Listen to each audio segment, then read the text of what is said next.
look, these big five promises, Pleasure. a lot of people are saying, well, frankly, they sound all right, but there's no substance. What's your view?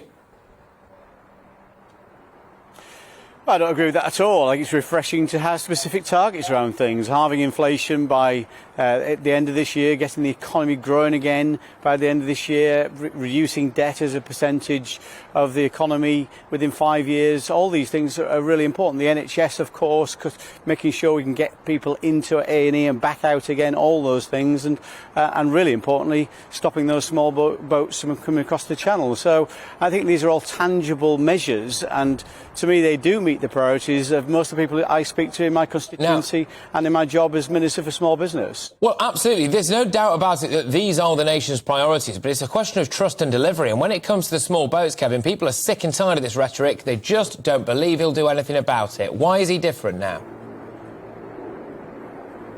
Well, I can understand that. It is a very difficult problem to solve, of course, and we tend to be stopped at every turn in terms of either legislation or legal challenges in the courts. But one thing you can't take away from Rishi Sunak, he's got real credibility in whatever he's done in politics in the past. So as Chancellor, he brought the economy and saved those jobs and businesses throughout the pandemic and through the cost of living crisis. He's shown he can deliver with calm competence, and I think he'll deliver on those priorities, including those small boats.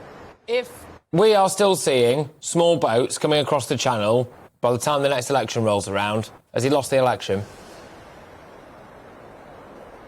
Well, I think people will definitely judge us on those things, and quite rightly too. What I really liked about the speech today, it wasn't about politics, it was about solving the problems that people are facing, and we should welcome that with specific measures, getting people through these difficult times, particularly tackling inflation, which is the thing that makes us all poorer, making sure that the economy doesn't hit rock bottom, we get through this next year in one piece, the economy comes out growing again so people can be confident they'll keep their jobs and their businesses, helping the people through these next few months, tackling those issues in the NHS, making sure people get access to good public services, all those things. So, of course, he will accept that people are going to judge us on those things at the time of the next election. Absolutely. Look, the NHS is making sure we do solve those problems. Absolutely. Well, let's just talk about another one of those problems. Then you've mentioned it, the NHS. It's a massive behemoth of an issue, and it affects, frankly, everybody in the country. Healthcare is huge. Just explain to me again, because I thought it was a bit wishy-washy. How is he going to sort it out for us?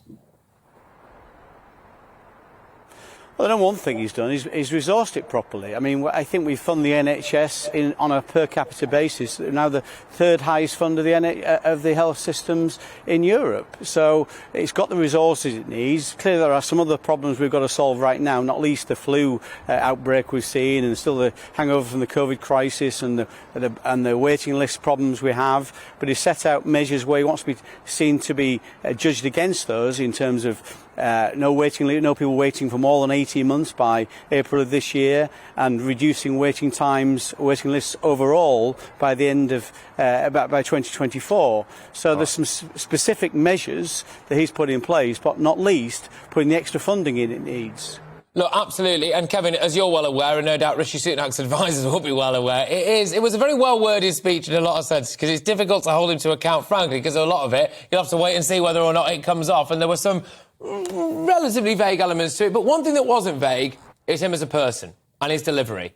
And at the moment, he's being compared to Will from the In-Betweeners. He's being compared to somebody who's pretty stiff, pretty wooden, and frankly, pretty uninspiring. Do you wish you had Boris back?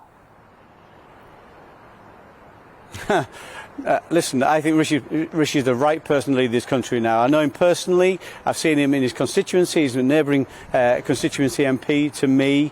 I know him personally. I think he's a great person. But what I think people care about is whether we deliver on the problems, the solutions to the problems people are facing. That's what they're going to be concerned about. You'll, no doubt, draw different attention to different things in terms of things that I don't think are the key problems people are facing. They care about delivery, and that's what he set out to do today, to deliver on the solutions to the problems people are facing. Well, there you go. He's going to have to buy himself a little bit of time, and that's potentially what he's just done.